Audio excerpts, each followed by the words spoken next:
Dzień dobry wszystkim, dzień dobry Państwu. Welcome today to our next lecture in our series on migration.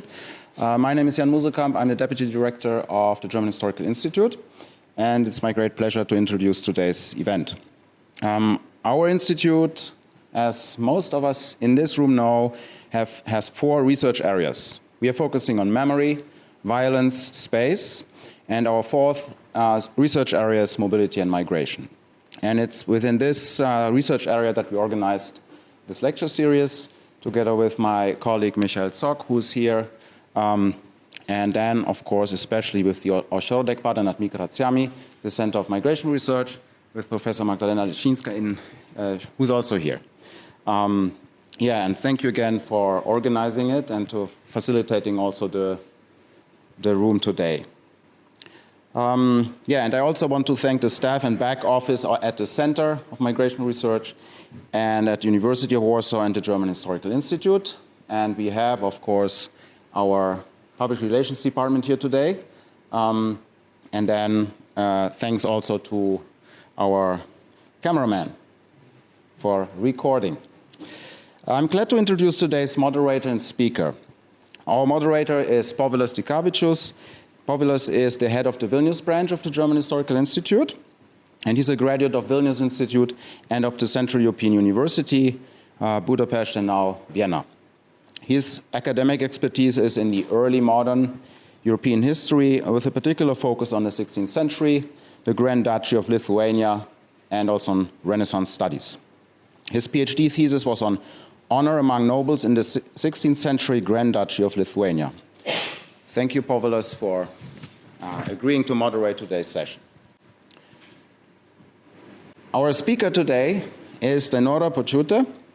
She's a professor of early modern religious and intellectual history at Vilnius University.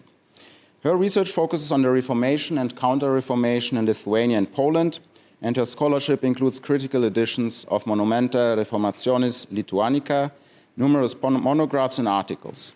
For example, and we have the book here, the 1922 monograph on Nicola Bucella, presenting the first comprehensive reconstruction of the life and activities of the Paduan physician in Italy and in Poland-Lithuania. Most recently, Professor Pociūtė published The Reformation in Lithuania, a book that occurred both in Italian and in English and has found a wide readership and is the first comprehensive study on this topic in the English and Italian languages. Several fellowships led our speaker to international research centers, including the Harvard University Center for Italian Renaissance Studies, the Leibniz Institute of European History in Mainz in Germany, and also in a position as a visiting professor at the University of Padua at Sapienza University of Rome. And today our topic is migration and medicine in late 16th century, Italian heterodox networks in Poland-Lithuania. And thank you, Dainora, for agreeing to come to Warsaw, and the floor is yours.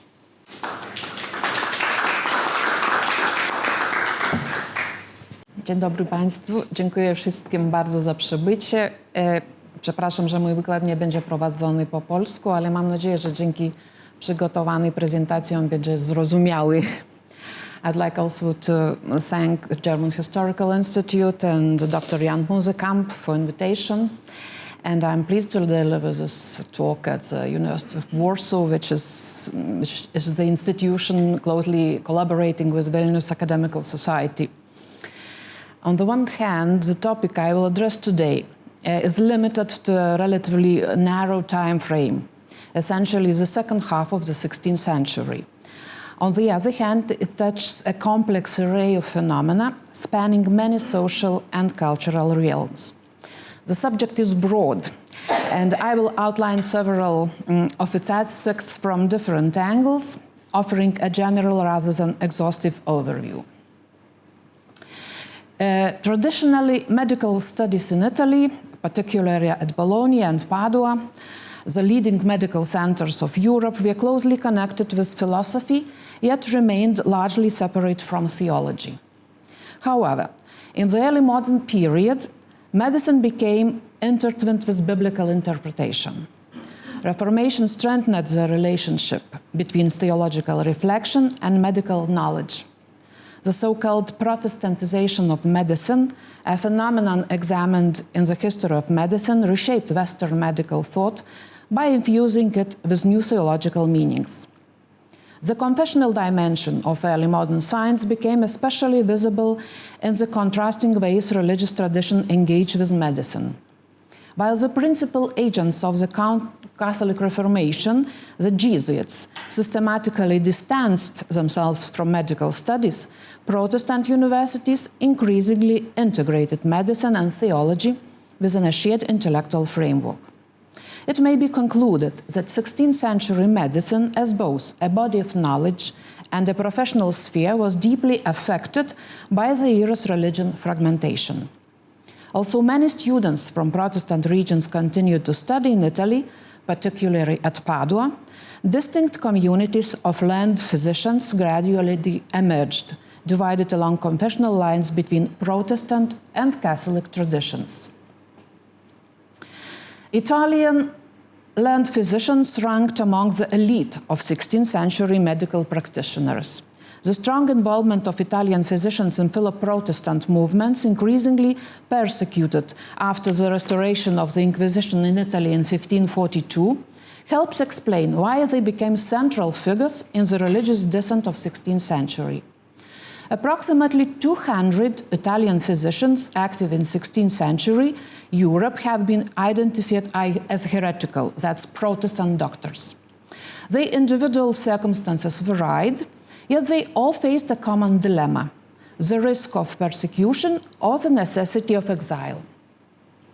Cases of simulated conversion were likewise not uncommon, revealing the precarious balance between professional survival and confessional identity.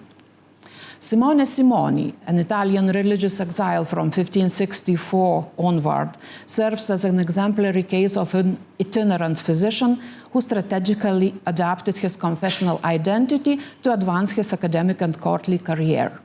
Reformed while in Switzerland, Lutheran during his tenure in Saxony, and once again Reformed Catholic upon his establishment in Poland-Lithuania. The confessional strategies of physicians diverged also in exile. Some, like the former Anabaptist Guglielmo Grataroli, aligned themselves with Reformed Orthodoxy in Switzerland, while others, such as Girolamo Massari, were compelled to veil their convictions through deliberate dissimulation. Well acquainted with the works of Michael Servetus, Massari condemned religious persecution in his Eusebius Captivus, a work that encapsulated the intellectual and moral stance of Italian physicians living in exile. In confessionalized Europe, medical practitioners tended to align with Catholic or Protestant professional cultures that developed along parallel but distinct trajectories.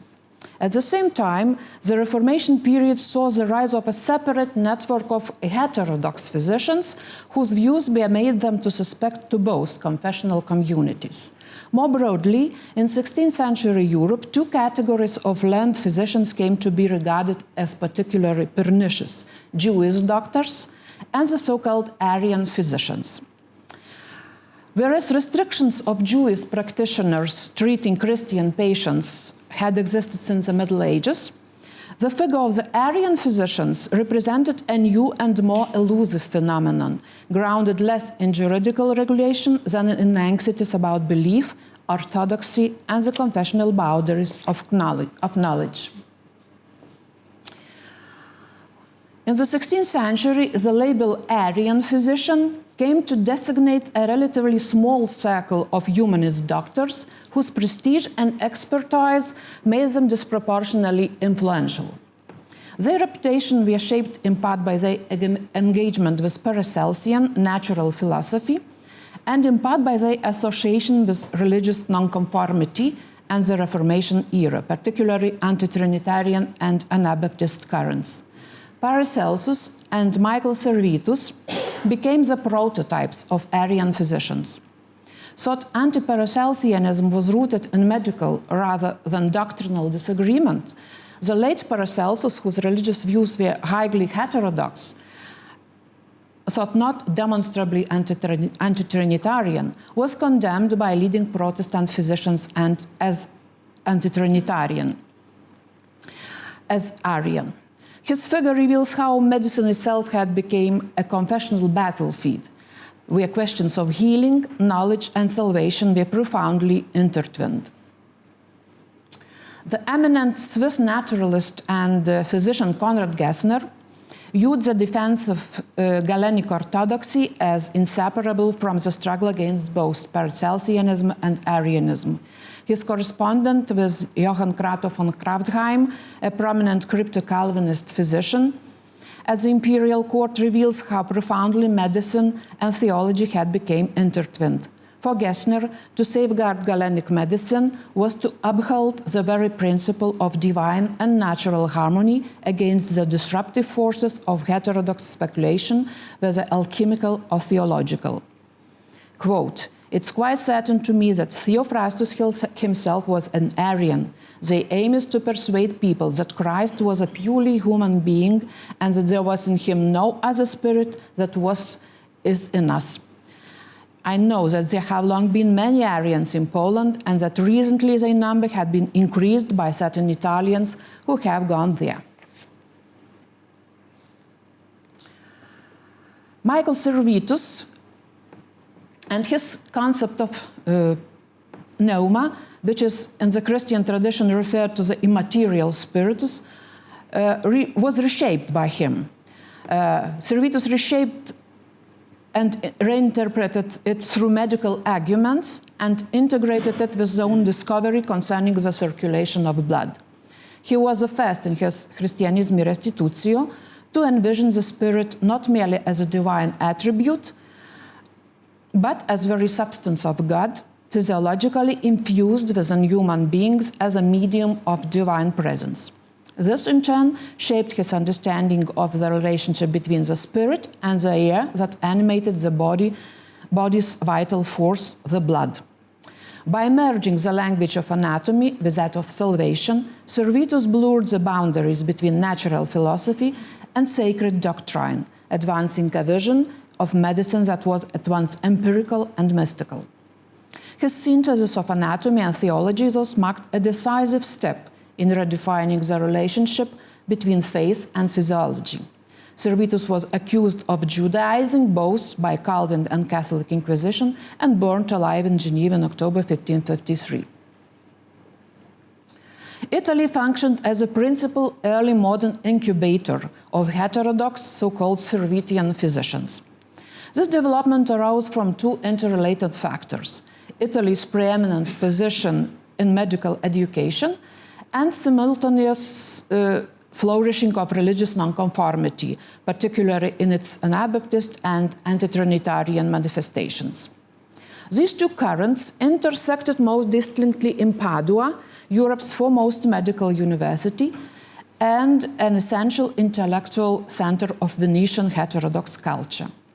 There, alongside Italians, numerous German-speaking, Polish, Lithuanian, Hungarian, and other students received their training, fostering an international network in which scientific inquiry and religious dissent were profoundly interwoven.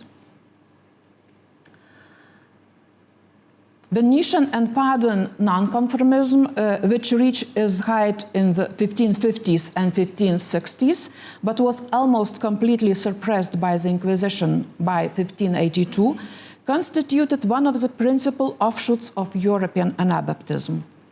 Also never numerically large, numbering perhaps around 1,000 adherents throughout the 16th century, the movement embodied the nascent stage of anti-Trinitarian and Socinian thought that began to crystallize in East Central Europe, particularly in Transylvania, Lithuania, and Poland in the decades following 1570s.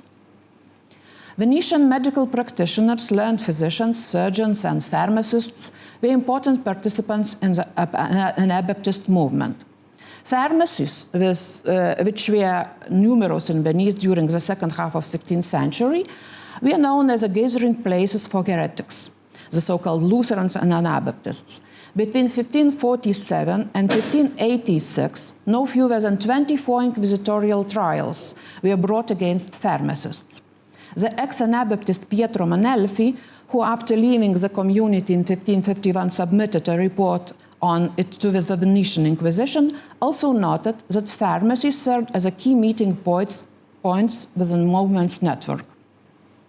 Cardinal of Como, dated April 17, 1583, the Jesuit and papal legate at Polish-Lithuanian court Antonio Posevino appears to have been the first to note a connection between the spread of anti-Trinitarianism in Poland, Lithuania, and Transylvania and the growing activity of heterodox physicians during the reign of Stephen Bathory.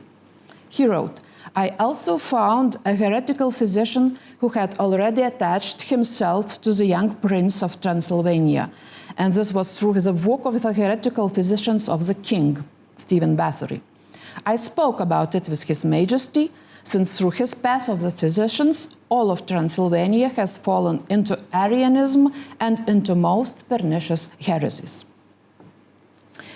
In Poland-Lithuania, the Jesuits emerged as the most zealous persecutors of the so-called Arian physicians. But who were these men, and under what circumstances did they arrive in Poland, Lithuania, and Transylvania? The exile of Giorgio Biandrata from Geneva was an event that marked the rise of a new leader among the so-called Arian physicians.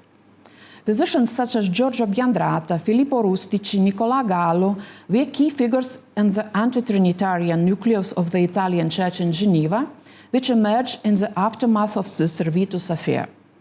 The year 1558, when Biandrata openly professed his anti-Trinitarian convictions and departed from Geneva, marked the beginning of the 3 decades of his activity in Poland, Lithuania, and Transylvania.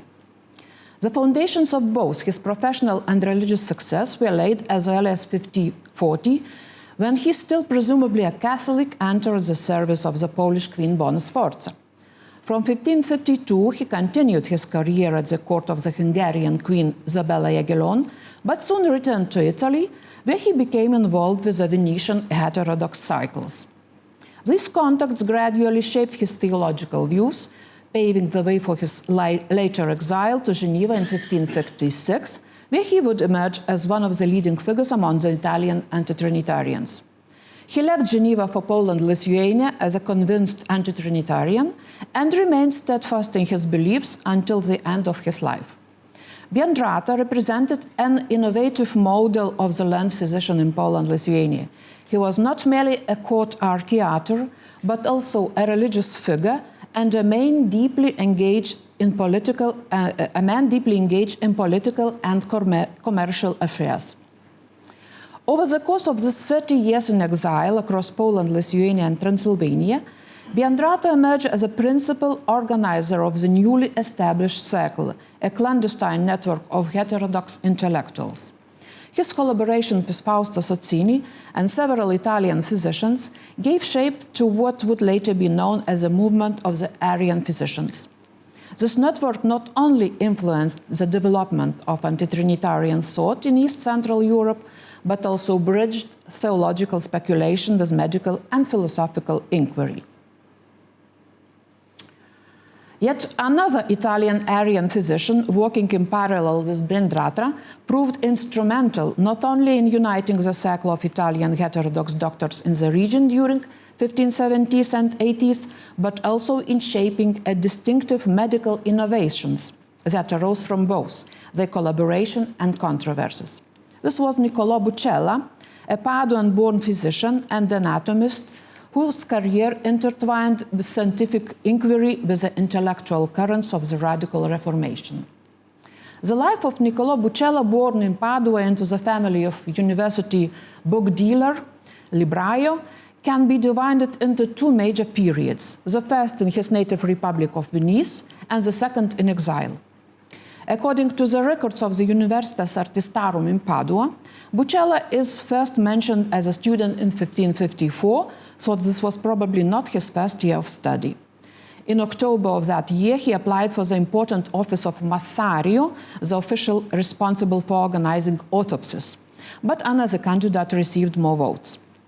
By the end of 1555, Bucella had become assistant to the consigliere of the Italian students, within the Universitas Artistarum et Medicorum.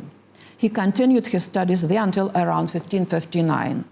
It is worth nothing, it's interesting that Jan Kochanowski's, the famous Polish poet, period of study in the same school of arts in Padua overlapped closely with Bucella, spanning from May 1552 to May 1555. They most likely became acquainted during this time, and of course later during Bucella's years in Poland. Alongside his two elder brothers, Bucella participated in the Anabaptist and anti-Trinitarian circles of Padua and Venice. The family residence in the Contrada dei Servi di Padua functioned as a meeting place for members of the movement. Beginning in late 1551, when the Inquisition intensified its persecution of Anabaptists in the Republic of Venice, several groups of Italian adherents began migrating to Moravia to join local Anabaptist Hutterite communities. Among the best-known Venetian anti-Trinitarians to settle there was Niccolò Paruta, whose street-side De Uno Deo Jehova, written in 1568, was published from manuscript by Szymon Budny in Losc in 1575. Collaborating with key figures of the Italian Moravian network, including Giulio Gerlandi, Francesco della Sega, Antonio Rizzetto, Bucella started to visit Moravian communities. During his own visit to Moravia, around 1557-58, Niccolò Bucella received adult baptism, according to Anabaptist practice, from Leonard von Liechtenstein, the Anabaptist minister of Pausram and Nikolsburg. Together with his associates, Francesco della Sega and Antonio Rizzetto, Bucella was arrested on 27 August 1562 while preparing to depart to Moravia from Pola near Capodistria. The group was denounced to the Podestat Capitano of Capodistria, Girolamo Lando, by Alessio Todeschi da Bellinzona, a former collaborator turned informer. Following interrogations, the prisoners were transferred to the Venetian Inquisition, which opened formal proceedings against them. Among those implicated was also Giulio Gerlandi, who had already been imprisoned in Venice by September 1561. The records of the trials are preserved today in the State Archives of Venice. Refusing to recant their faith, Bucella's three companions were drowned as heretics in the Venetian lagoon, Gerlandi in October 1562, and Della Sega and Rizzetto in February 1565, becoming enduring symbols of heterodox martyrdom. So drowning in Venice was a special execution instead of burning or decapitating. While imprisoned, Bucella remained steadfast in his Pauline conviction that the essence of being Christian lies not in doctrinal formulas, but in possessing the Spirit of Christ. On October 1563, Bucella has prepared his Confessio Fidei, in which the Christian Church is conceived as a reunion of members of light and the members of Spirit of Christ. The prestigious status of land physician was one of the factors that ultimately saved Bucella's life.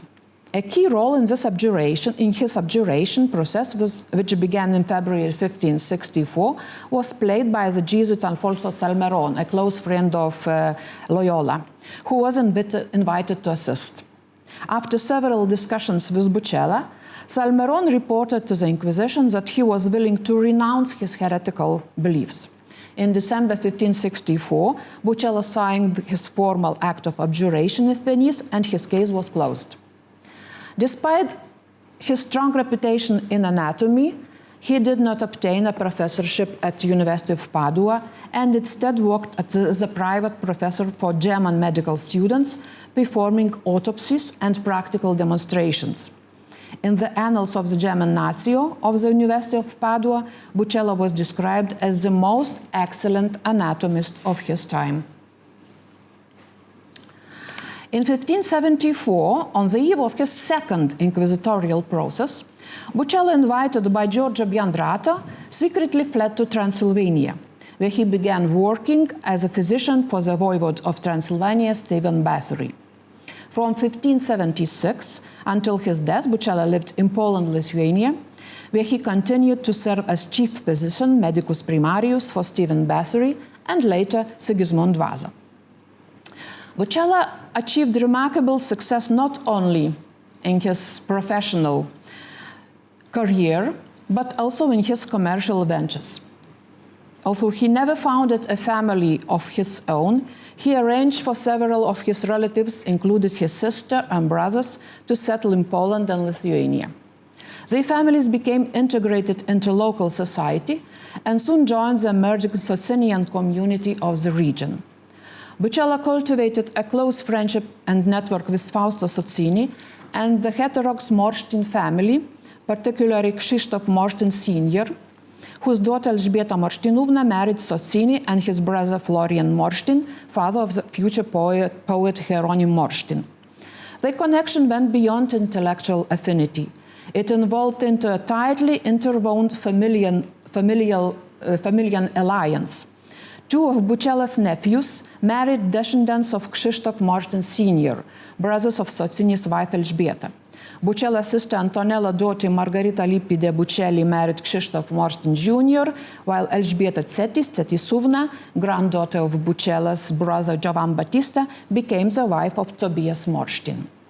By the end of 16th century, the Morsztyn, Socini, and Bucella families had formed a deeply interconnected Socinian network, one that united religious conviction, intellectual collaboration, and family alliance.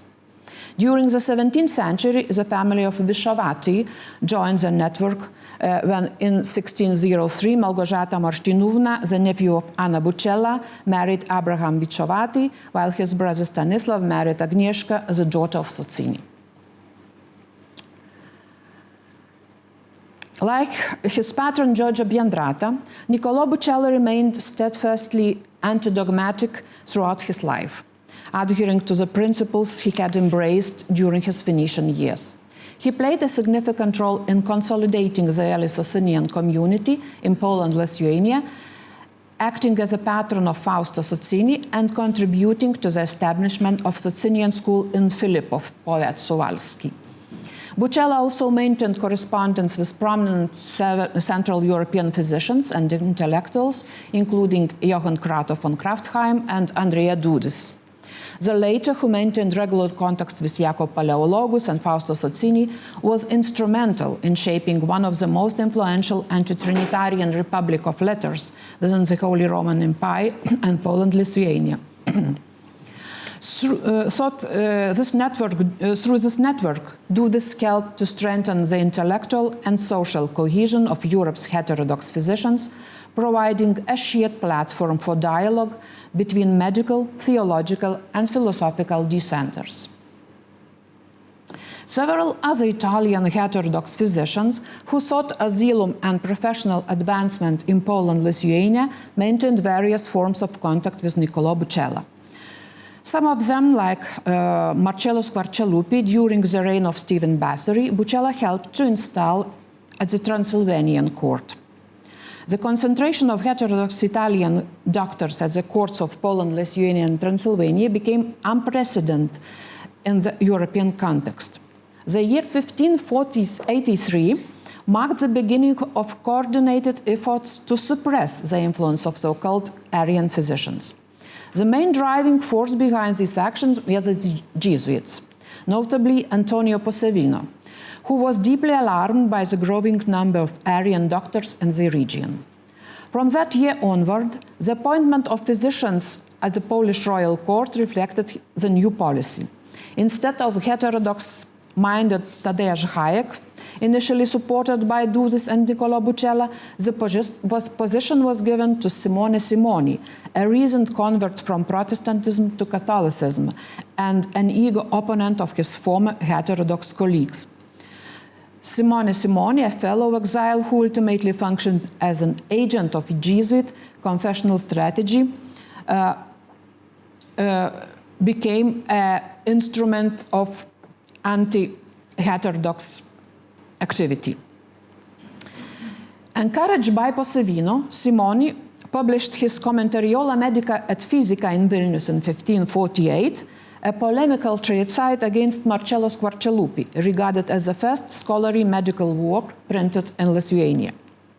At the same time, a local anti-Trinitarian physician, Gaspar Wilkowski publicly renounced his belief on April 17, 1583 in St. Michael's Church in Lublin. His conversion was achieved through the efforts of the Jesuit Marcin Laterna, a confessor to King Stephen Bathory. In 1584, Wilkowski published Przyczyny Nawrócenia, the first known work of apostasy written in Polish. Soon afterward, he was appointed personal physician to Mikołaj Radziwiłł-Sirotka, receiving a salary that even surpassed that one of royal physician. The most serious professional challenge Bucella faced after the death of King Stephen Bathory. On 12 December 1586, at the age of 54, the king died unexpectedly in the castle of Grodno in Lithuania. His illness and sudden death provoked a sharp controversy between Niccolò Bucella and Simone Simoni. On 14 December, Bucella performed a dissection of King's body, though not to the full extent he desired, as he was denied permission to cut the skull. This procedure, the first recorded autopsy of a Polish-Lithuanian ruler, was documented by Bucella's colleague and friend, the court physician Jakub Gosławski. According to their report, all of the king's internal organs appeared healthy. However, one observation particularly puzzled the attending physicians: the unusually large and irregularly shaped kidneys, described as large as those of a bull, with an uneven and bumpy surface. Bucella and Gosławski were unable to offer an explanation to this anomaly in their report. Modern medical analysis suggests that this may represent the earliest recorded description of polycystic kidney disease, a condition typically of genetic origin. Seeking to undermine Bucella's reputation after the king's death, Simone Simoni launched a smear campaign that soon evolved into the first recorded medical controversy in the history of Poland-Lithuanian medicine. The debate unfolded through an extensive exchange of publications, 5 treatises by Simoni and 3 by Bucella, all printed between 1587 and 1589. From 1589 onward, the German philosopher and former Jesuit Christian Franken, as well as Marcello Squarcialupi, also joined the polemic against Simoni. At its core, this dispute intertwined medical, philosophical, and confessional issues. Simoni accused Bucella of professional incompetence, portraying him as an Arian empiricist and mere surgeon whose medical reasoning was distorted by heretical speculation. Bucella, in response, defended both his medical integrity and his religious conscience, presenting Simoni as dead theorist detached from genuine medical practice. Beyond the personal rivalry, the polemic expressed a wider conflict between established Galenic orthodoxy and emerging heterodox approaches to nature, faith, and the human body. Even many years after the controversy, Bucella's reputation remained vivid and continued to circulate within religious circles. Interestingly, some Jesuits themselves appear to have sympathized not with Simoni, but with Bucella. This is evident from 17th century annotations made by one reader of the controversy, the Jesuit censor and librarian Andrzej Obremski, who compared Simoni to an irritable old woman, remarking that it's better to provoke a dog than an old woman. His broader advice of medical practice was equally pointed: either use a doctor only in moderation or use a doctor who is moderate. I would like to make some conclusions and ending notes about the importance of this Arian society in Poland, Lithuania, and Transylvania at the second half of the 16th century. The migration of Italian physicians, considered as elite professional group, was common in the early modern period. In 16th century Poland and Lithuania, where medical training and expertise were comparatively weak, Italian doctors were in high demand. this environment proved favorable for the arrival of Italian heterodox physicians. By the mid-16th century, Arian physicians were condemned as dangerous by both Catholic and magisterial Protestants. Persecution forced many into exile, yet within the confessionalized landscape of Europe, they struggled to secure stable positions in imperial courts or Protestant universities. The courts of Poland, Lithuania, and Transylvania became unique spaces where these dissenting practitioners, excluded from both Catholic and Protestant courts elsewhere, could attain notable professional success. Giorgio Biandrata and Niccolò Bucella stand as the most distinguished examples of heterodox physicians, who, despite persecution by the Inquisition, achieved remarkable careers. Their prestige reached its height under Stephen Bathory, a Catholic ruler who nonetheless placed great value on their skill and professionalism. Throughout their influence and networks, Biandrata and Bucella helped create the conditions that allowed other heterodox Italian colleagues to practice medicine in Poland, Lithuania, and Transylvania. So through their medical practice and theological correspondence, this circle became a vital conduit for transmitting Italian nonconformist thought to East Central Europe, encouraging the spread of anti-Trinitarian and spiritual ideas within both intellectual and courtly settings. Also, usually they did not reject Galenism. The ideas were deeply intertwined with Christian spiritualism and empirical experimentation, drawing in part on Paracelsian and Servitian traditions. The practice of healing, rooted in natural philosophy and centered on the unity of body and spirit, resonated with the theological currents that sought to redefine divine presence within nature and humanity. In this way, medicine became both a profession and a language of religious dissent, a medium through which Italian heterodox thinkers could rearticulate and the relationship between God, creation, and the human body. Among the finest anatomists of this time, Bucella played a particularly significant role in advancing the practice of dissections in Poland, Lithuania. The contributions of heterodox physicians were crucial not only to the development of medical knowledge in East Central Europe, but also to the formation of early Socinian thought and community. Biandrata and Bucella embodied a distinctly innovative model of physician, combining advanced medical expertise with active involvement in religious leadership and commercial enterprise. Through Bucella and the families of his brother, sister, and nephews, a distinctive Socinian network took shape in Poland, Lithuania. This circle, closely linked with other Italian exiles such as Fausto Socini and with the influential Morstin and Vishavati families, was bound together by intertwined commercial interests and shared religious commitments. The Jesuits and wider Catholic forces mounted a coordinated campaign to discredit the heterodox physicians, relying in part on recent converted doctors. This offensive began in 1583 and reached its height after the death of King Stephen Bathory in 1586. The ensuing controversy, which unfolded through a series of printed polemics, revealed a profound struggle between Catholics and heterodox factions for control over medical authority. Owing to their superior professional expertise, the heterodox physicians ultimately prevailed, enabling Bucella to retain his position even under Sigismund Vasa. Yet by the early 17th century, both the heterodox medical tradition and the broader movement of Italian religious exiles in Poland, Lithuania had largely faded from historical stage.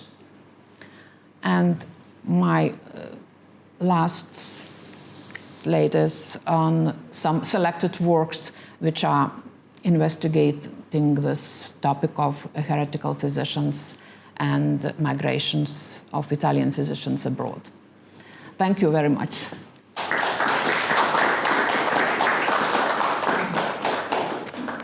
So thank you very much once again, Professor Pociūtė, for this engaging and interesting talk on the physicians and religious heterodoxy in the 16th century. I think within the context of our migration series, this provides us with another layer and another approach towards migration, which is of course forced by religious heterodoxy and where people are disseminating from Italy throughout Europe and are joining, meeting one another in pharmacies and some uncommon places that would seem so today. I do believe this talk presented a very rich tapestry of ideas and overlapping questions, and I do have a few of them, and as a moderator of this meeting today, I will indulge myself first before opening up the floor to the interested public. The first question, which you of course touched upon several times, concerns the historiographical topoi on Poland, Lithuania, and Transylvania. We know a lot about the multiculturalism within Poland, Lithuania, and also religious heterodoxy in Transylvania. So if there is a more tolerant place in early modern Europe than Poland, Lithuania, that is indeed Transylvania. And your talk also emphasizes that historiographical staple in another way, showing that this tolerance also facilitated medical knowledge. And I was just wondering if other courts of other royalty in contemporary Europe were welcoming to any sort of heterodox medical professionals, because we do know that at the same time Rudolf II in Prague is famous for the alchemical experiments and occultism and so on and so forth. So that would just lead us to believe that perhaps he would be also welcoming to more heterodox thinkers. Is that correct or not? And if there is to build up on that question, is there a difference between Catholic courts or Lutheran courts or Reformed courts in regard to openness towards accepting these professionals? Yeah, those are very important questions. As I wanted to stress, I see the zone of Transylvania and Poland-Lithuania as a unique zone where such a big concentration of heterodox physicians were active. I see some heterodox examples in Prague, but until maybe 1576, no later. For example, the person I mentioned, Tadeusz Hayek, who was astrologer and physician and also maybe alchemist, wanted to leave the Prague court because of he didn't feel himself free. So he wanted to transfer to Poland-Lithuania and to get the job of physician at Stephen Bathory court. So I think that in this sense, Poland, Lithuania, and Transylvania as a one region, because I treat it as a one region during the reign of Stephen Bathory. Bathory was in Poland, Lithuania, but he was also voivode of Transylvania at the same time. And also the same Jesuit province was united Transylvania and Poland, Lithuania, because Jesuits created this established additional center from 1579 in Transylvania. So the same Jesuits made courses from Transylvania to Poland, Lithuania, and the same heterodox physicians also traveled from Transylvania to Lithuania, and also the court relations between Transylvanian court and Poland-Lithuanian court were very tight. So I think this zone was particular in this sense. In another Catholic courts, I do not see the same tendencies. Absolutely no, because I tried to stress that medicine was confessionalized. So physicians, Catholic rulers wanted Catholic physicians, and Protestant rulers wanted Protestant physicians.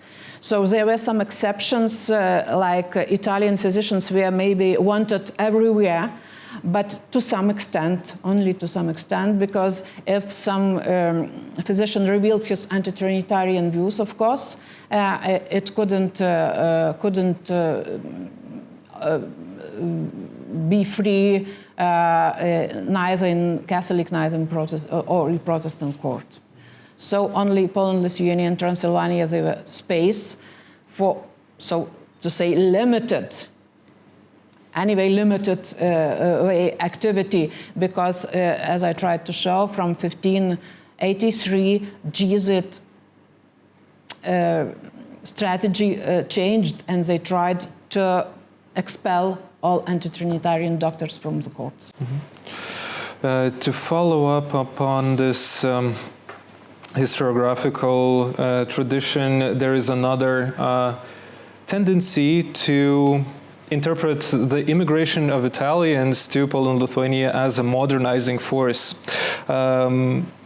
We have seen that in several aspects. Can we also interpret Niccolò Bucella's, for instance, medicine as he practiced as a more modernizing force than the other, or was it also rooted in some sort of ancient preconceptions and would not have led to efficient healing in the future?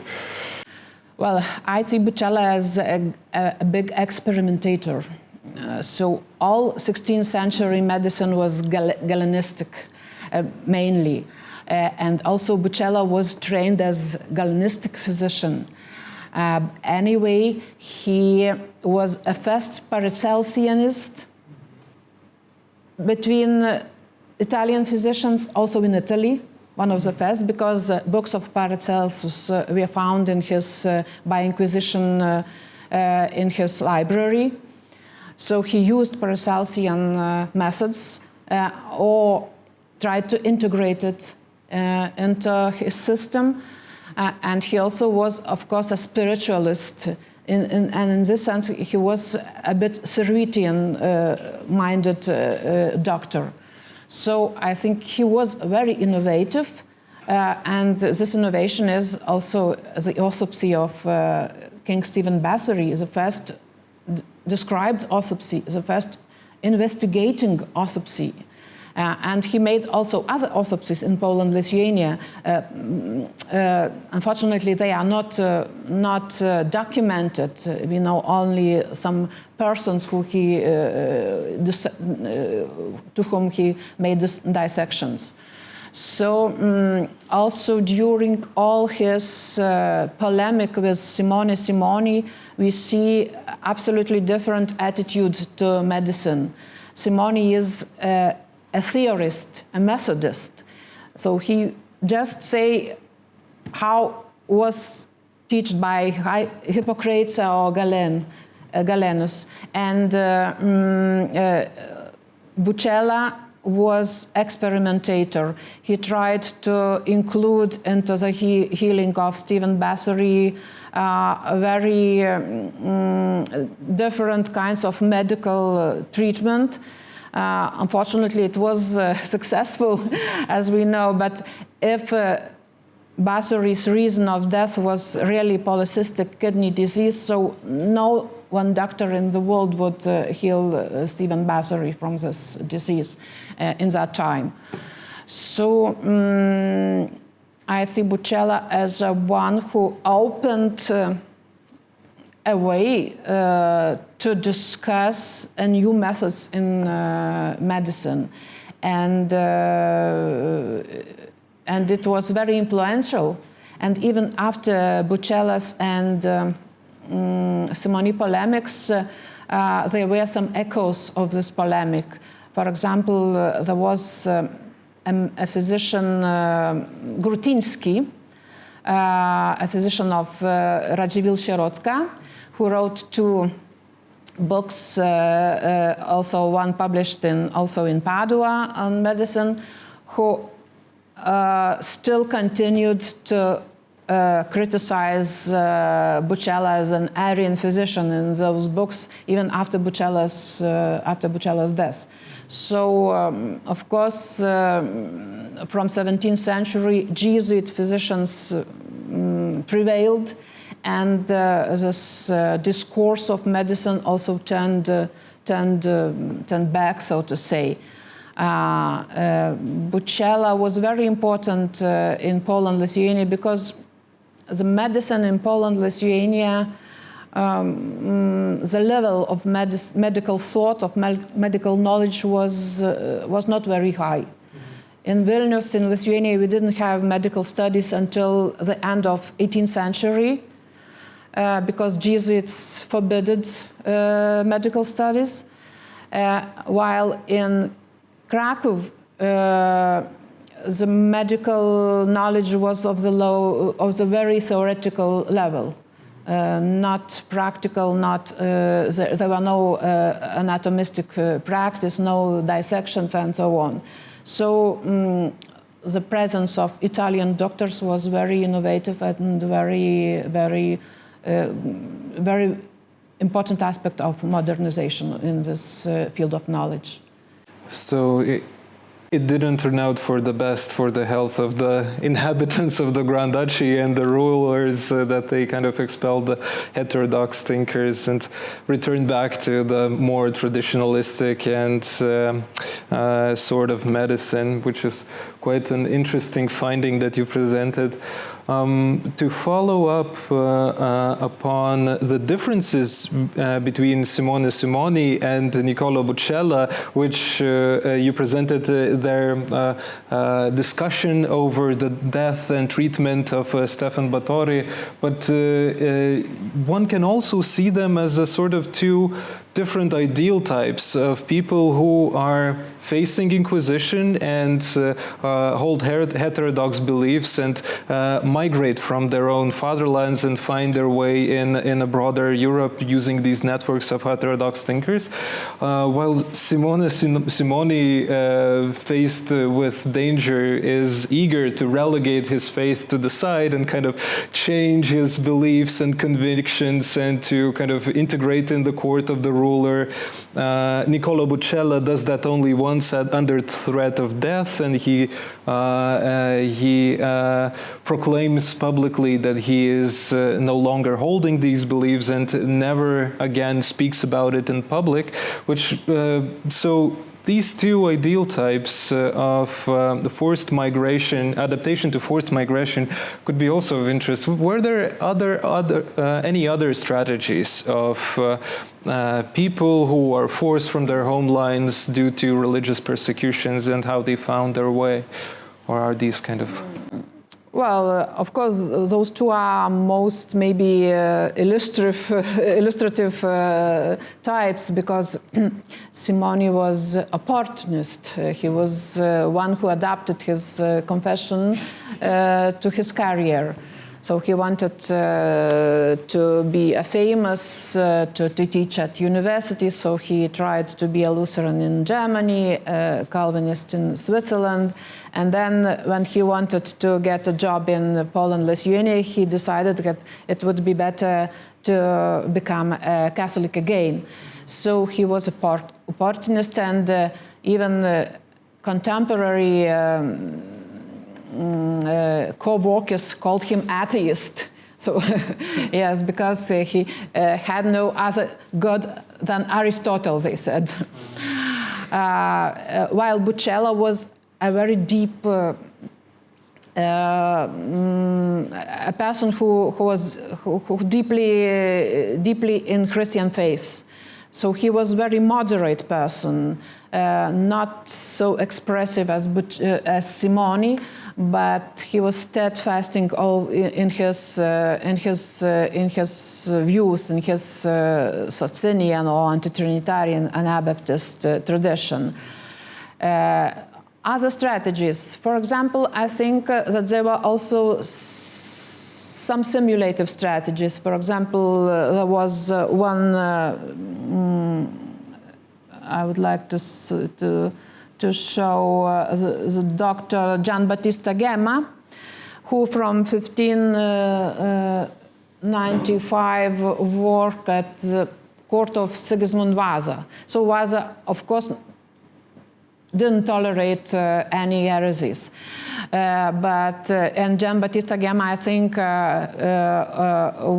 was a secret or simulating Catholic, because he had also an Inquisition process in Venice prior to emigration. So I think those three types, simulation, being Catholic, or being still Orthodox, heterodox, are the main strategies. And it's very interesting that Jesuits made so many efforts to convert Bucella and Biandrata. They almost every day talked with them. And they used very big propaganda. They promised that they could turn back to Italy without any dangers, because Biandrata was already old and wanted to turn back to Italy when he was old and already tired. But they never changed their views. So they were the biggest examples of this, so to say, spiritual Christians who believed that the Spirit of Christ is the main idea of Christianity, not the doctrine, not the ways of how you live or how you pray, but sharing the Spirit of Christ. So even Bucella was a person who was called fauna setta da se. He is like church by himself. So he didn't, so we can call him also unconfessional Christian, non-confessional Christian, because he even didn't attend any church. And this was a new type of, so to say, Christianity that was very, very common to all the Socinian community. And had the Jesuits succeeded in converting them, would that also entail that they should change their methodologies of medical practice? Should Bucella then also adopt a sort of Aristotelian view towards the body and so on? Well, I don't know, but Jesuits were in very difficult position because they did not have any other doctors except Bucella and Biandrata. And they used, and Bucella and Biandrata also treated Jesuits. That was a problem. They didn't want to be treated by heterodox, but they were treated by them. So, because there were no other doctors or such good doctors, so to say, such experts, such big experts in medicine. Of course, there were other doctors like Polish and Lithuanian doctors, but those Italian doctors were among elite of the doctors. So Jesuits also were treated by them. I was also interested in the intellectual atmosphere of the day. For instance, what sort of place did alchemy take place in medical practice in that point in time? Was Bucella also a practicing alchemist? And the second question would be how the conception of the body changed, and how the body of the ruler was interpreted as, because correct me if I'm wrong, Stephen Bathory was the first ruler of Poland or Lithuania to be dissected, and that was not a common practice among commoners. Is that correct? Sigismund August also was dissected, but the dissection was not documented, so we can't describe it. Yes, Bucella was a kind of alchemist.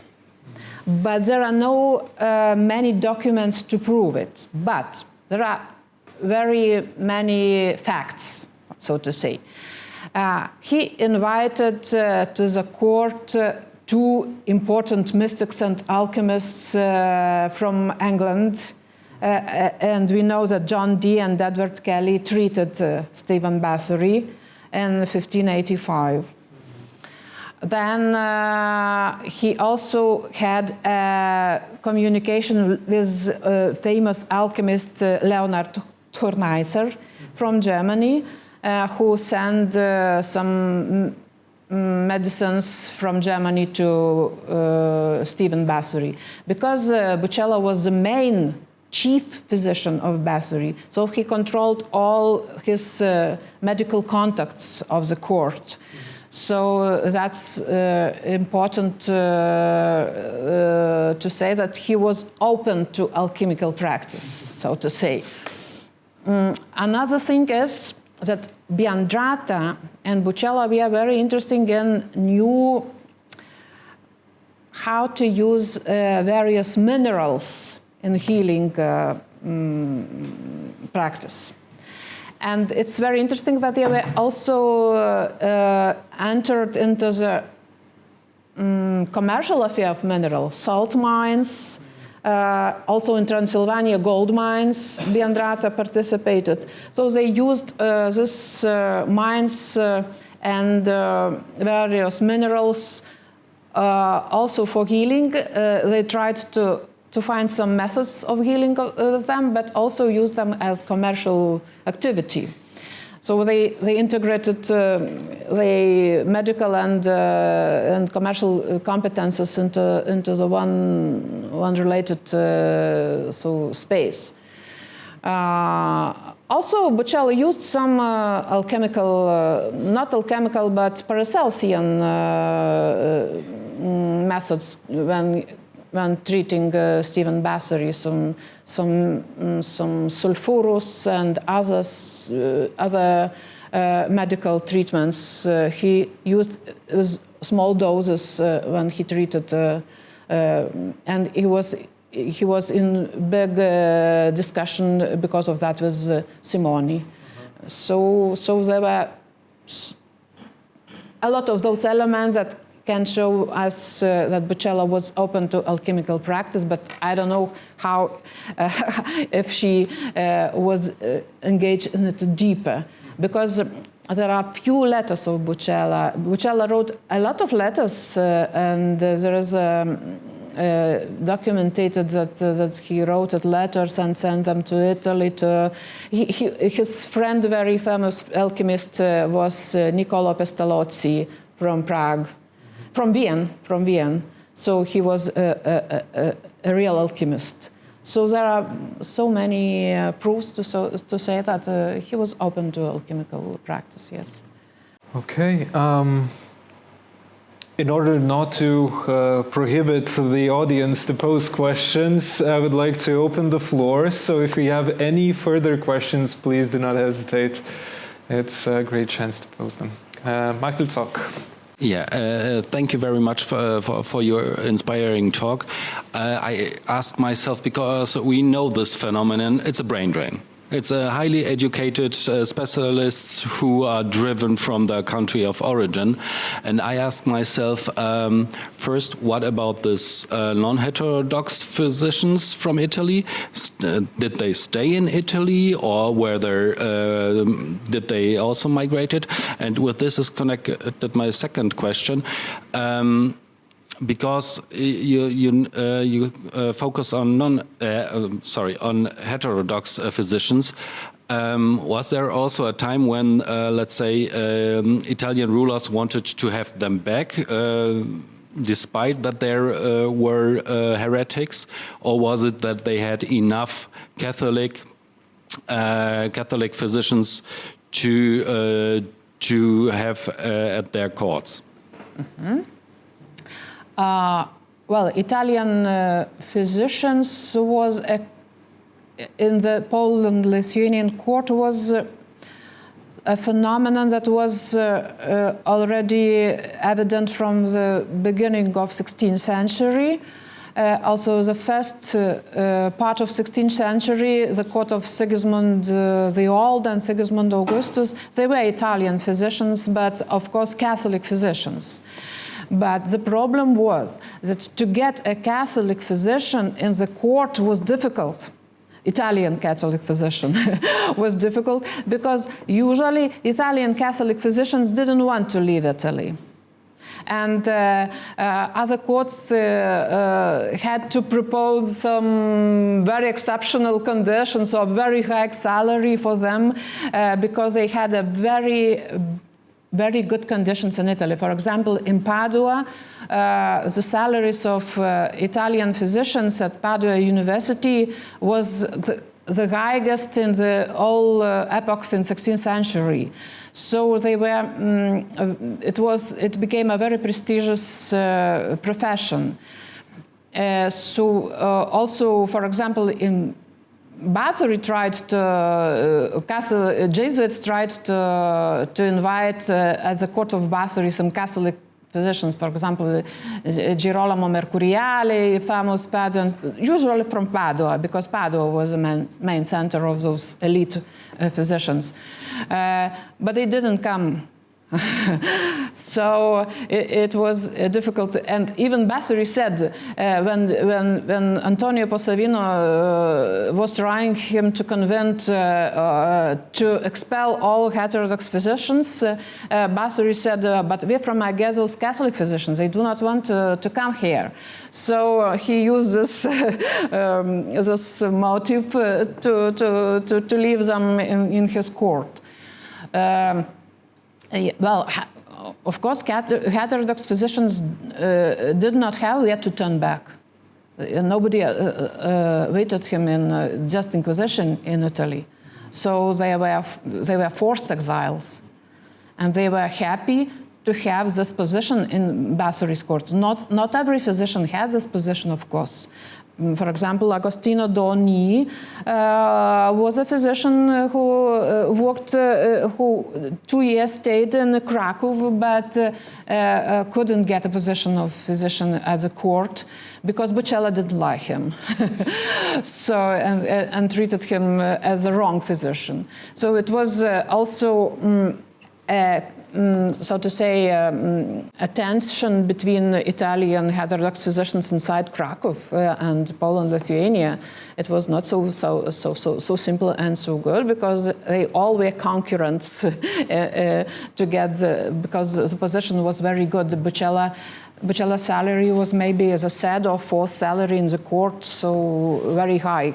And he was extremely rich person became in Poland-Lithuania. He left his testament was very much wealthy, but he also used his commercial activity. He lended money for interest. He participated in the commercial of salt mines and so on. Thank you. There was a question at the back, I think, or the person had left, I think. Oh, please go on ahead.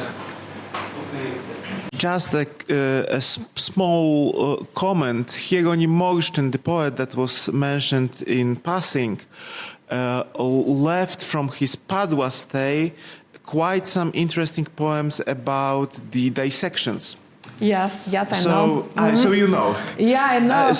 I just thought as some additional comment that this culture of interest in the anatomy was somehow in the circle was spread. So it was very interesting to see him put in this network. And there is a question that is a bit more theological. So was there something in the medical profession, in this new, you used the Simoni used the phrase Arian empiricist. Was there something driving the medics to the Arian doctrine because of their of their practice of dissecting, of treating the physical aspects of the human body. Thank you. Mm-hmm. Yes, your first part of questions is very interesting. I know about this poetry of Jeronim Morsztyn, and it's very interesting topic to develop. Because medicine and Arianism has very many aspects to be discussed. Your question about Arianism and medical knowledge, so to say, how it's connected. I tried to explain a bit, but it's a very complex question. But how to say, Servetus, Michael Servetus, for example, you know that he is a man who described, who was Arian, so to say, or anti-Trinitarian. And he was first who made a medical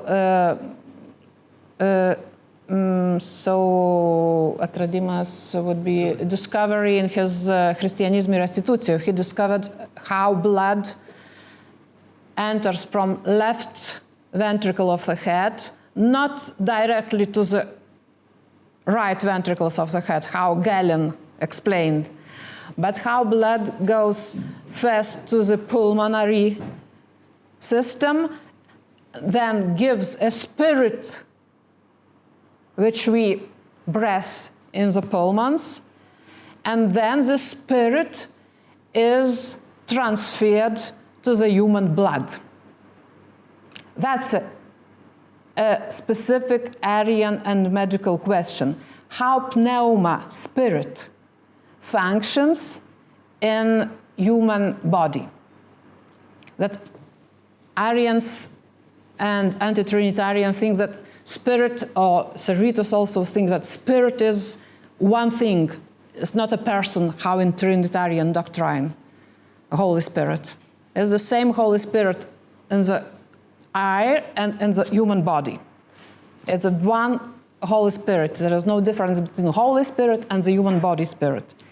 So Servetus tried to explain how spirit enters the human blood. And he made a medical discovery trying to explain his anti-Trinitarian doctrine. That was a very interesting thing. So, and it corresponds also with Old Testament teaching that spirit is in blood. Old Testament also teaches us spirit is in blood.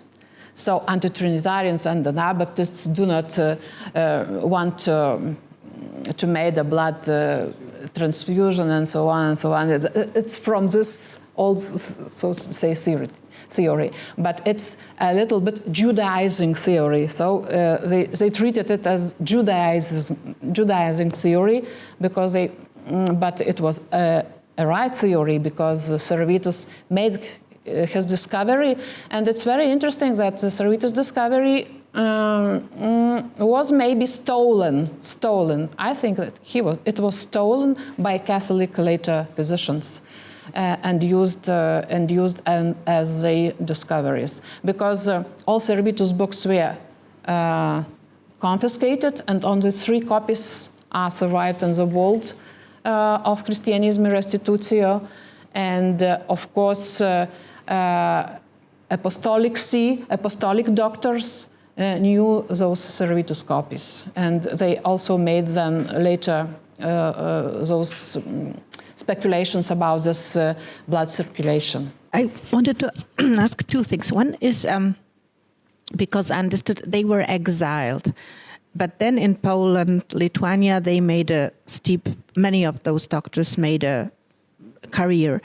So do we know something about how they treated this kind of change, the movement? Did they see it as a career, or did they feel themselves as sort of exiled from the center of the world, from whatever, from Italy, from Western Europe, somewhere to the periphery? So how did they perceive Poland-Lithuania at that time.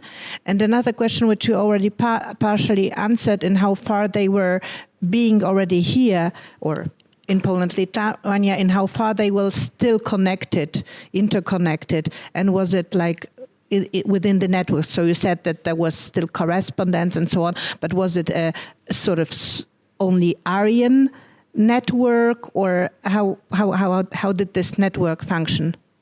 It was different. For example, they somehow integrated into the Polish-Lithuanian society. Bučela was nobilitated. He had many nephews. His sister married here. His brother married here. The families of Lippi, the families of other Italians also were connected with their families. So they created quite a close society, but also with some Polish families, as I tried to show, Morsztyn and other families.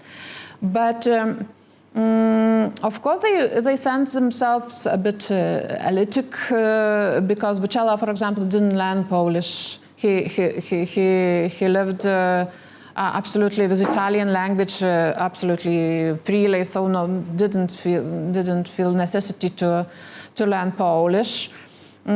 Also, of course, he used Latin in his everyday and professional work. So they were trying to maintain those Italian relations, so to say. And Bučela also wrote letters to Italy. He still had other family members in Italy, in Padua, because his one brother left in Padua and so on. So I didn't research how later generations, but his nephews integrated. I think even that the family name in Lithuanian, Bučelis, is from Bučela, but I'm not sure about it. But there is such a family in Lithuania. So to say, I think they were the examples that integrated very well into the society, but still remained very Italian. And another question was about the networks. Yeah. No, they kept relations also with non-heterodox. For example, Kratow von Kraftheim was imperial physician, Protestant, but not heterodox physician. But they maintained those relations because of prestige, maybe also because imperial courts were very prestigious courts, the most prestigious courts. So it's interesting that Kratow von Kraftheim, 10 years ago, before Bučela, was the first who made a dissection of Maximilian II, I think, and left a description of this. So maybe Bučela was a bit imitating this very famous imperial physicians and naturalists who were from Protestant courts. So they were not, maybe not with Catholic, but with some Protestant courts, he maintains the relations. It seems that this concludes our question session and our meeting for today. Let's thank once again for Dainora Pociūtė. And I give the floor to Jan Muzekamp, who will present the next lecture. Yeah, first of all, thank you very much for a very engaging lecture. I had a question, but actually Zosia asked the same question about the afterlife. And I wanted to mention that I learned a lot. I was not aware of the polycystic kidney disease. It's terrifying, I have to say, after seeing your slides. So that's hopefully not attacking us. So the next talk is by Beata Halicka from the University of Poznan. It will be on December 9th, also a Tuesday at 1 p.m. at the Ośrodek Badań nad Migracjami on the HOTA campus of the University of Warsaw. And our guest will be Beata Halicka. She will speak on the topic, and this is in Polish, Migracja Migracja a kobieca sprawczość Polki w powojennych Stanach Zjednoczonych. I to wszystko z mojej strony. Bardzo dziękuję jeszcze raz. Thank you very much and thank you for coming.